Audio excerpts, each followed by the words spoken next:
Од проевропска Грузија се враќа на проруска политика, против волјата на народот. Протестите траат повеќе од 9 месеци, а она што е сосема известно е дека грузијците новата година и божичните празници ќе ги пречекаат надвор на улица. Приведените околу 500 демонстранти новата година ќе ја пречекаат во ладните притворски оделенија.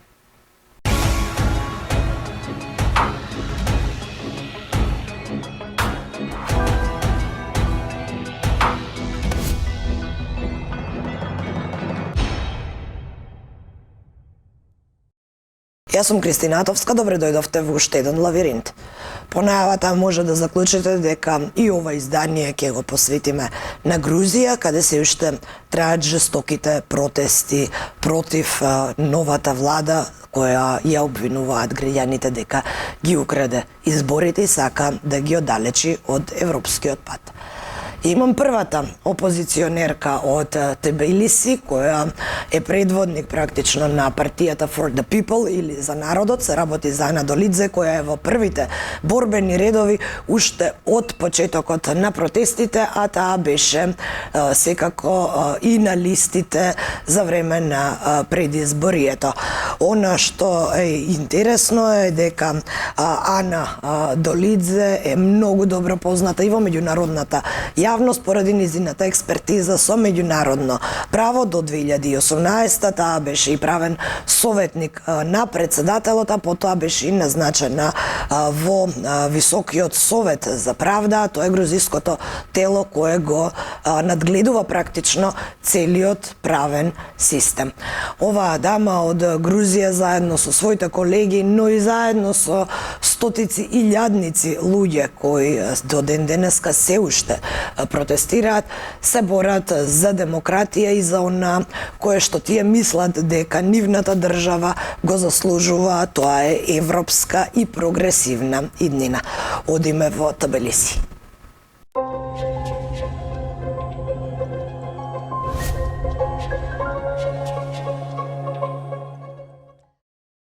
Ms. Dolidze, thank you very much for joining my show. I feel very honored to talk with you.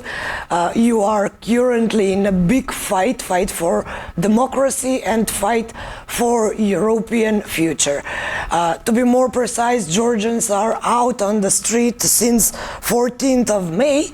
Well, the Russian law was passed, and after that there was an election process and of course the suspension from EU accession talks. So the new year is right in front of us, and will Georgians stay out on the street for these upcoming holidays? Hi, it's a pleasure to be here, a great honor, thank you.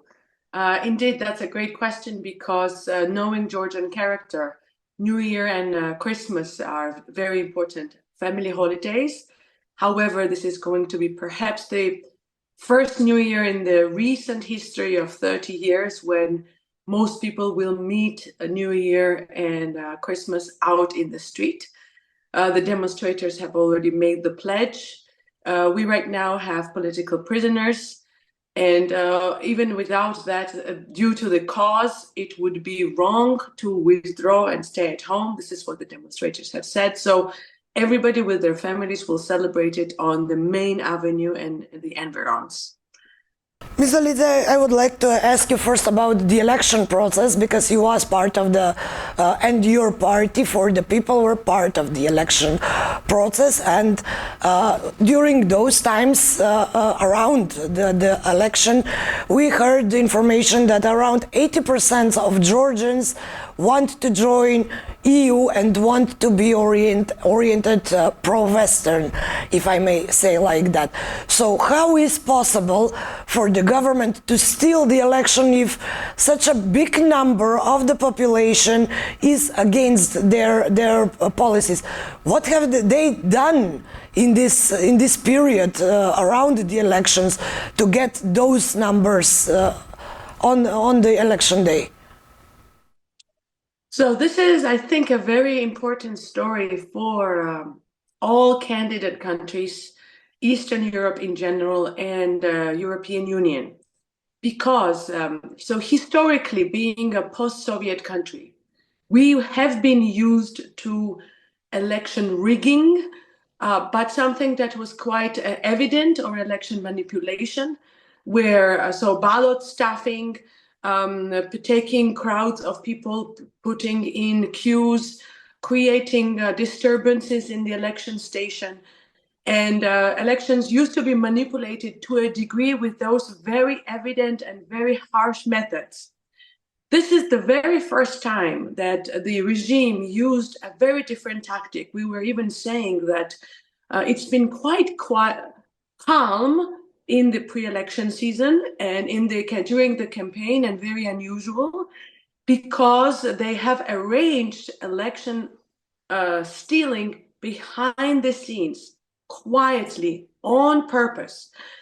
And in it, security forces, our police, school system, election administration, and the criminal organization network, mafia, they all participated together to steal the elections on the election day, primarily either with false IDs or with the IDs of people who are abroad. So around 1 million Georgians have left Georgia for a decade already, and their IDs, the Central Election Administration holds them. So the lesson here was very similar, I think, to what happened later in Romania, where by surprise, suddenly the election results are rigged, and it took everyone a while to come back from the shock and to investigate the method of rigging. And I think that's a great lesson to learn and have in mind for everywhere where the system could be a little bit vulnerable to hybrid Russian exploitation. When we mentioned Russian hybrid attacks and Romania as an example, they postponed their elections when they understood that there is a Russian influence, and that happened because they declassified some of intelligence documents. So, is something like this? Can something like this happen in Georgia? What about the Secret Service? What about the police, all the bodies concerning this question, the prosecutor, the judiciary system? How do they respond on this situation? Do they acknowledge that there is a Russian influence in the process?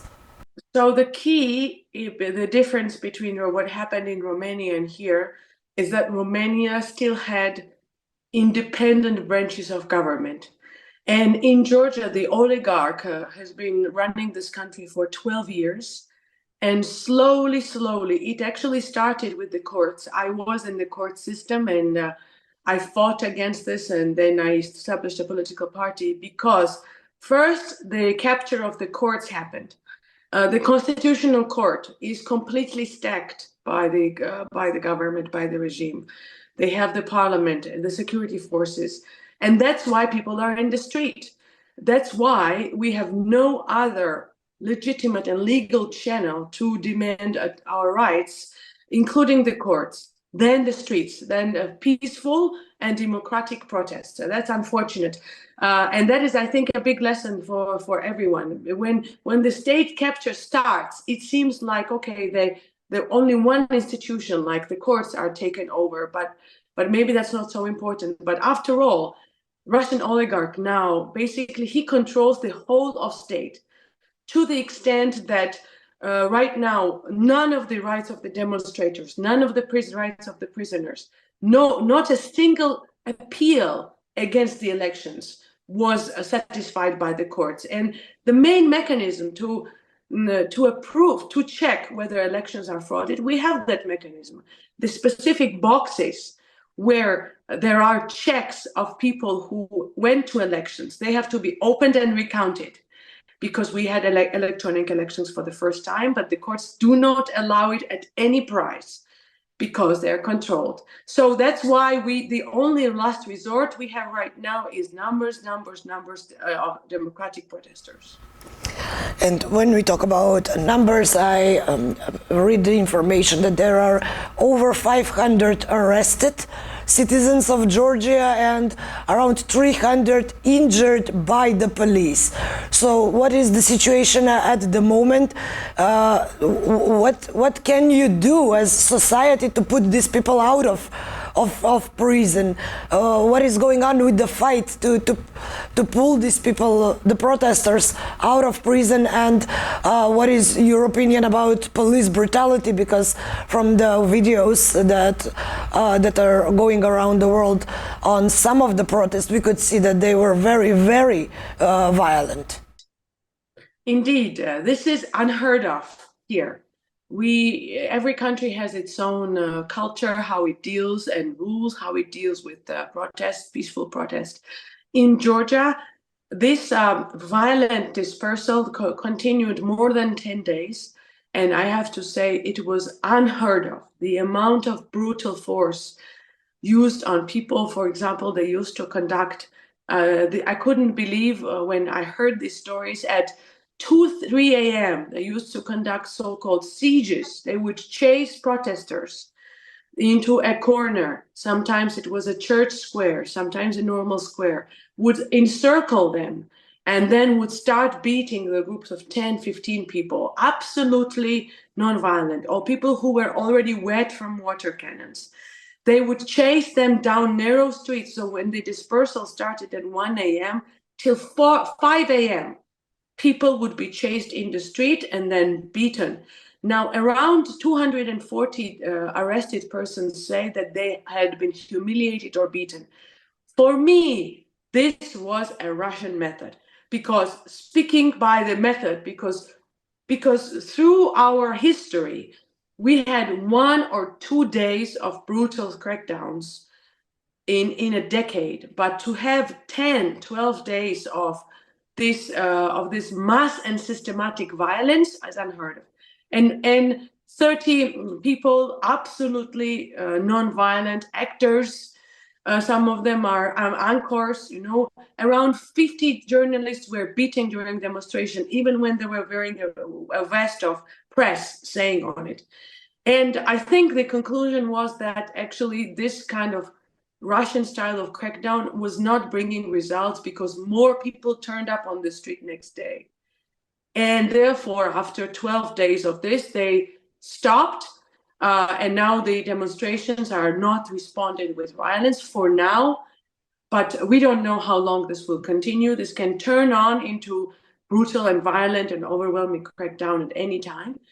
Our spirit, though, is determined. Interestingly, Georgians understand this as an independence struggle, not only about EU, not only about authoritarianism. It's much deeper than this. So therefore, it has great effect and public support, notwithstanding the pressure. Are there any international calls to liberate the demonstrators, the arrested demonstrators? Yeah, so right now we have had already many sanctions. That's excellent. So we have received a set of sanctions. The ruling group, including Minister for Police, Minister for the person in charge of the SWAT police, they have received sanctions from the Baltics, from a number of countries, from United States. They have also been put on the Magnitsky list, actually, some of them, with asset freezes and so on. And this has to continue, because right now our oligarch has not been sanctioned, Ivanishvili himself. And I think because United States and others may be putting a little window. And France, he is a citizen of France, by the way. There were left a window of negotiation. But we need more calls of freedom. We have received calls for freedom of political prisoners from some artistic associations, and as well as statements. But this campaign should continue. Because Transparency International published this number about the arrested and injured people, and the sanctions for Georgian officials were also part of the talks in the European Union. But the sanctions you mentioned, they come from US or UK.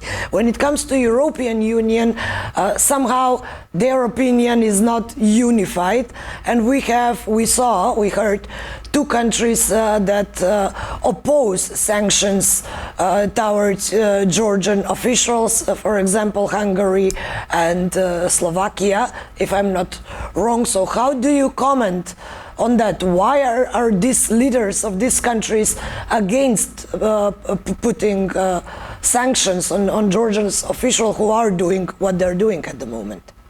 Definitely, and they're doing a very wrong job going against, if this was a matter of trade or something different, but they're going against sovereign choice of independent people. And that is absolutely wrong. And therefore, what we know is that they're blocking sanctions within the EU. Right now, EU is discussing immigration visas, removing visa liberalization from passports of high public officials only. But that's too little from EU side. We need more. And I know that everybody else is determined. Of course, this is the collaboration network with Russian Federation. You know, Russia has Orban within the EU, now Slovakia, and this is absolutely wrong. You know, they themselves rely, and use democratic mechanisms within their countries. This is how they came to power. And they do not want these mechanisms to be available to other peoples. It's a double standard and absolute interference with the determination of our free will. How do you think the European Union can deal with these leaders that are causing big headaches for the whole Union for quite some time? And I would say they will continue so. They will continue so because this Russian method of interference, it's been already tested in a lab, it's been tested in the Caucasus, it's been tested in Eastern Europe. It will continue, and they will try to depose democratic governments and capture democratic governments within European Union, definitely. And it's even been going to be easier because mechanisms and oversight and monitoring are not as vigilant within all the EU, right? They've had democracy for a long time. So they have to deal with the people inside the EU that undermine kind of the main value that EU has, and that is that is democracy, the will of the people. And whatever mechanisms they have, either trade or quid pro quo, whatever mechanisms they have, they should stop growing the number of people who support authoritarianism within the EU. And do you think that the Ukrainian war, the start of the Russian invasion in Ukraine, has influence in these processes in other countries like Georgia, for example, Romania, Moldova, maybe? Yes, it's actually a whole chain of events. And the Ukrainian start of Russia's war against Ukraine, of course, was a lightning rod to kind of divide the world. Who is with us, who is not with us. And the Georgian regime now, they started behaving the way they do with anti-EU statements after Ukraine war. Before that, you know, they wanted accession, they wanted visa liberalization, they wanted all other goods that come from European Union. And this will continue. So Moldova, pro-Western government, won with a small margin, because against you have a whole host of mechanisms, including crime, including corruption, cash, working KGB style with security services. And it is very hard to withstand them alone. With your own forces. We need information support. Also, a very important thing is the solidarity between all accession countries, because this meddling with hybrid forms will continue everywhere. Russia does not want any of us inside EU. So I think we countered that with a very serious information exchange and exchange of experience. And do you see that there is an atmosphere for such connection between the countries, the candidate countries? Absolutely, and the evidence for that is the kind of attention that Georgian events is getting everywhere in candidate countries, and vice versa. So, for example, Georgian TVs now are showing Serbian protests, and it's new. before that, like we all minded our business, definitely Georgians, right? We were all looked to EU and maybe neighboring countries here. But now understanding is there that one method is tested in Georgia, then it's used in Armenia or Serbia or Bosnia or anywhere else, and vice versa. So we all have to work, those of us who are on the same path of EU accession, and we need reforms, we need EU, we need EU's welfare, and we need to do certain things. We have to counter these hybrid attacks against democracy in our countries. We have to all stand in solidarity.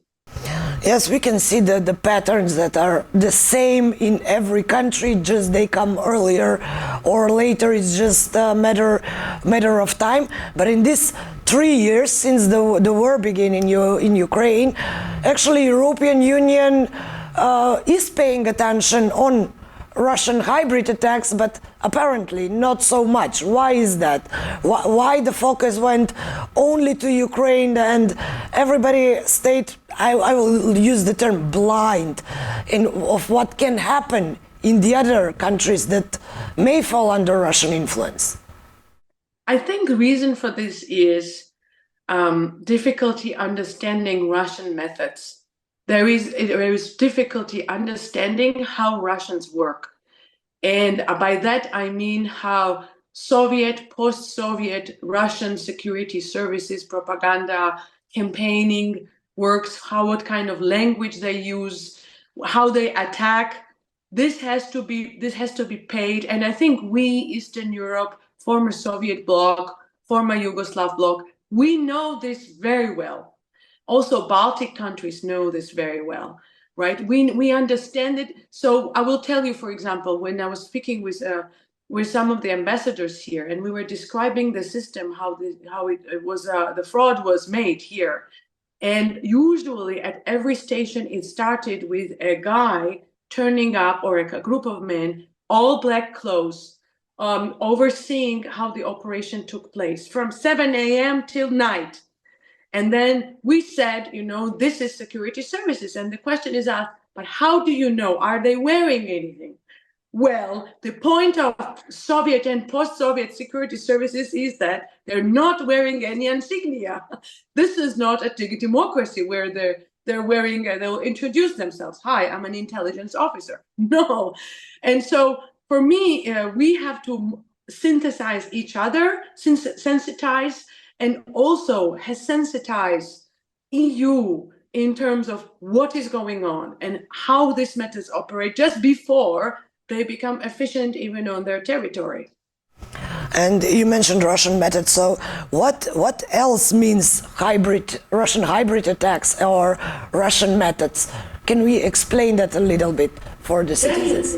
Definitely. So one trick that was used here continuously is this regime never campaigned on how it delivered. A typical Western democratic campaign is, I deliver more than you can as a government, right? And this is how they argue. So I deliver better schools. No, you don't. I do, the opposition says. This government never campaigned on this, of how good they are. They always campaigned that the opposition was bloody and bad. And this signature is in everything. So now with EU, they don't say, no, we will deliver better, or we will do better welfare, or we will have, no, they say, okay, we don't deliver, that's fine, we don't intend, but look how terrible is EU, how hypocritical is EU. They're going to steal your identity, they're going to steal your religion, and so forth. So one rhetoric always used in Russian propaganda is this, I'm bad, but you're worse. And the key is to recognize it right away and not to enter this discussion, right? To move it and label it as such. The other one is, which they use all the time in the Security Council, is denigrating, laughing, putting down, ignoring. So basically not taking your grievances seriously. Right? They do this always with the Ukrainian government. They do this with our peoples everywhere who they don't recognize as sovereign peoples, and do not come down, speaking, so to speak, on our level, right? So I think there are many other methods, and of course, working behind the scenes, sabotaging the idea created in Soviet Union, kompromat, otherwise blackmail, that every person has a kompromat file in security services on them, especially if they're women, they will have a kompromat file.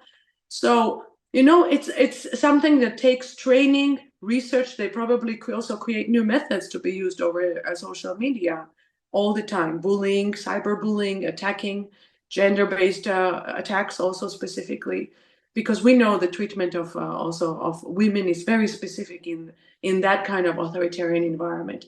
So we have to learn this, research this, and EU has to invest in researching this further. And this is how we together counter the spread of this style.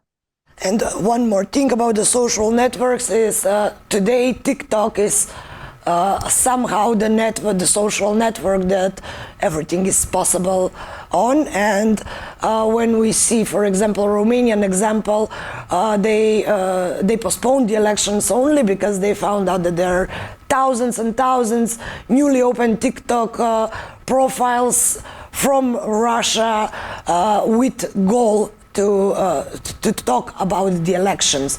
So do you have any information in Georgia about how many such profiles are open in the pre-election period? And do you think this influence through the social media actually is a big influence in Georgian mindset in general? Definitely. TikTok is a major problem also because it doesn't provide for any form of verification, and it's possible to open and operate any number of accounts. So what we know, I will give you an example, that after elections were stolen, immediately there was a wave of TikTok, which we realized this was part of propaganda, of showing young people giving up. So this is what they have prepared after Russian law, protests against Russian law in May, where they were in spring, when there were mostly young people. And they have developed the idea that, okay, now we show that young people no longer are going to fight, which turned out to be false, of course. But we used to see a wave of young people saying, okay, we are packing and we are leaving the country because we have lost elections. So it almost worked on the politicians, because we were thinking, wait a minute, where are the same young people? So all of this, so exploiting any kind of vulnerability and moods in the society, this is what they do. And then using TikTok as an absolutely fictional way of working with those moods. It's very dangerous. And right now we don't have, this regime, of course, will not do anything. They run their own operation of trolling, by the way, their own on social media. But afterwards, it's the question of technology, how it's used, of influence through digital means, unreal means, not real means, but on the cyberspace. These have to be taken very seriously. Yes, the world is in talks to ban this network, but so far the only country that did this is our neighbor Albania.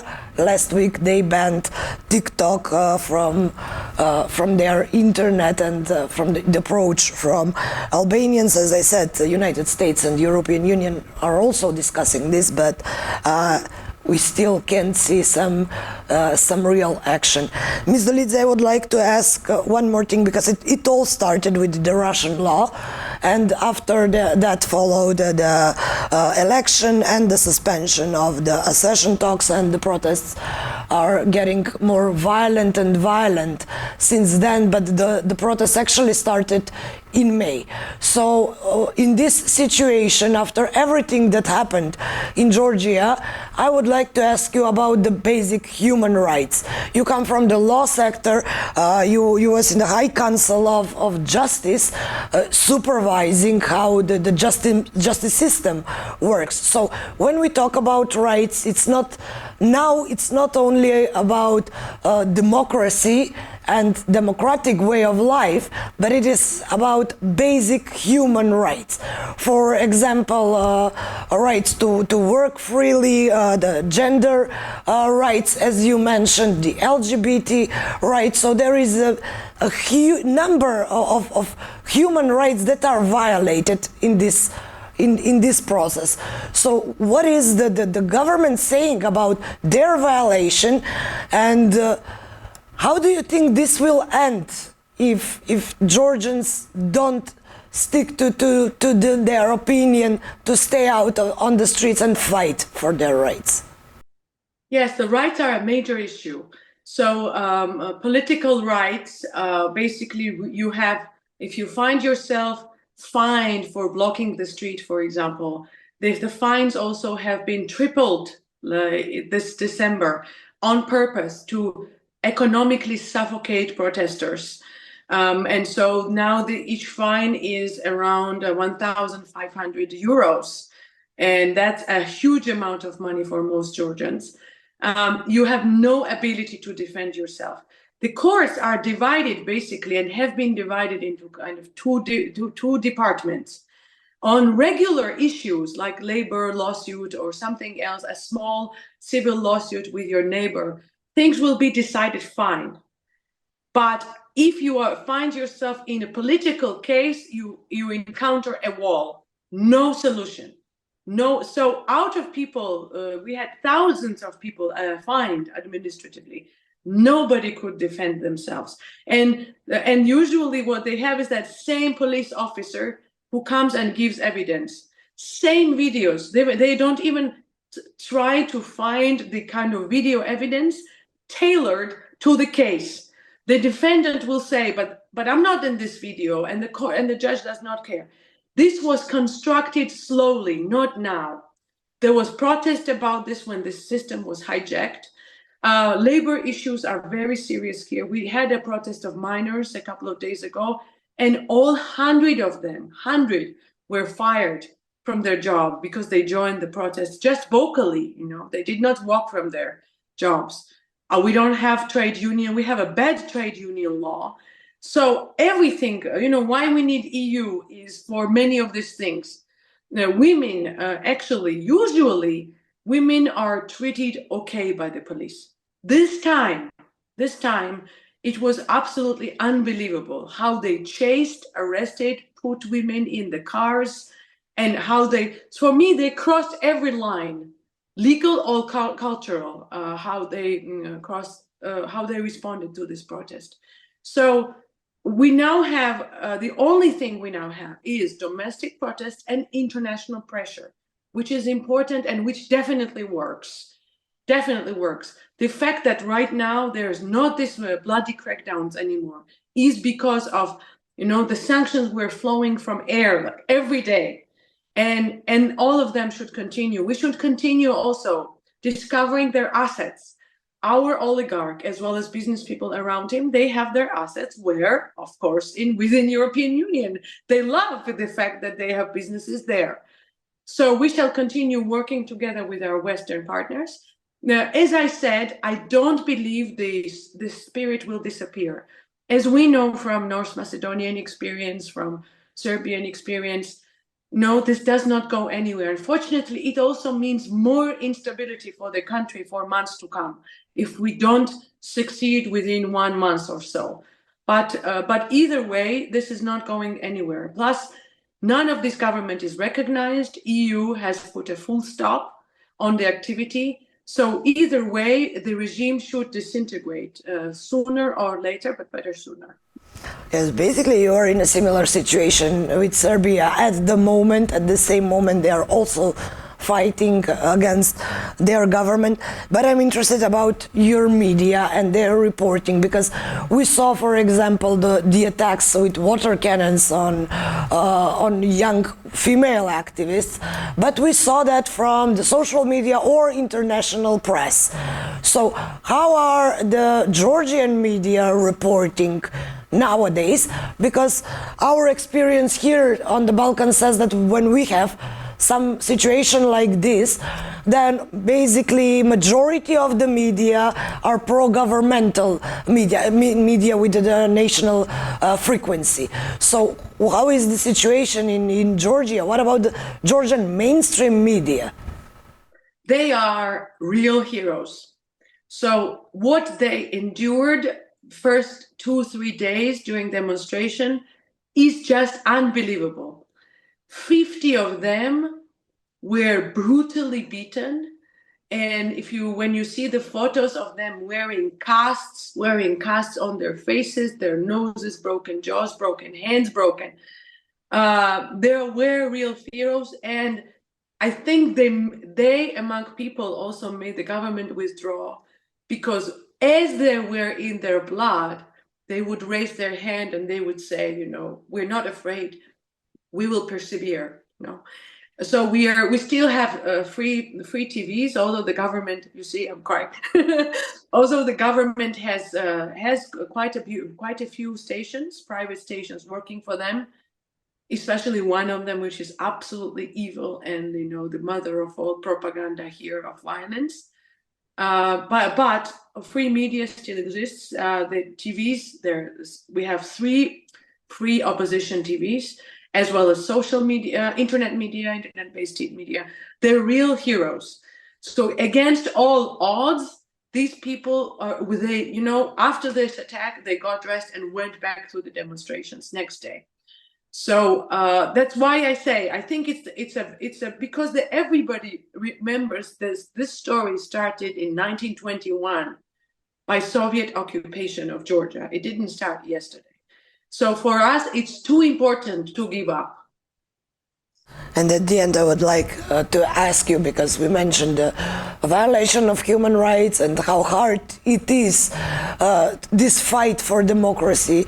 But for you personally, how hard it is to be at the first rows in this revolution, and how it is to be a woman, a female, a politician fighting at this period. And I'm asking this because we see the statistics everywhere. For example, in journalism, it's the same situation. Female journalists get more attacks than our male colleagues. So what is the situation? How does it feel for you, and how encouraged you are by these attacks, or threatened by these attacks? Will they have the effect the government wants to have, or you will just keep fighting no matter what?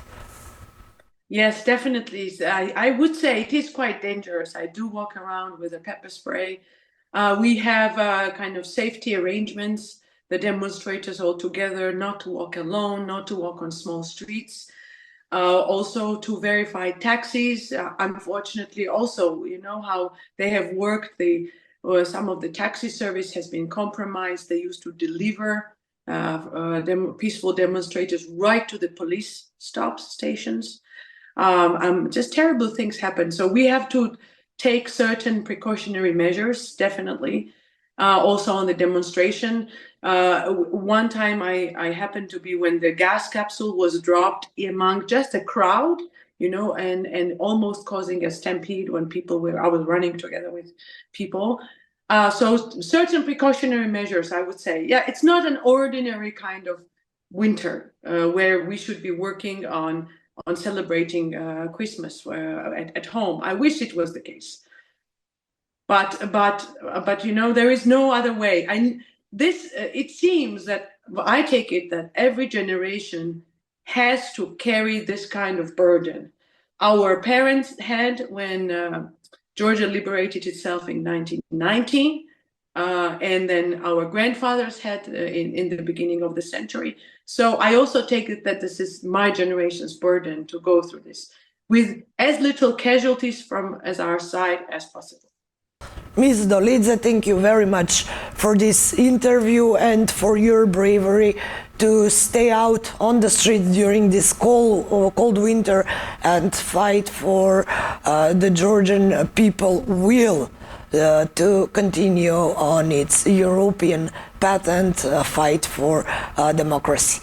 Thank you very much. It was an honor talking with you.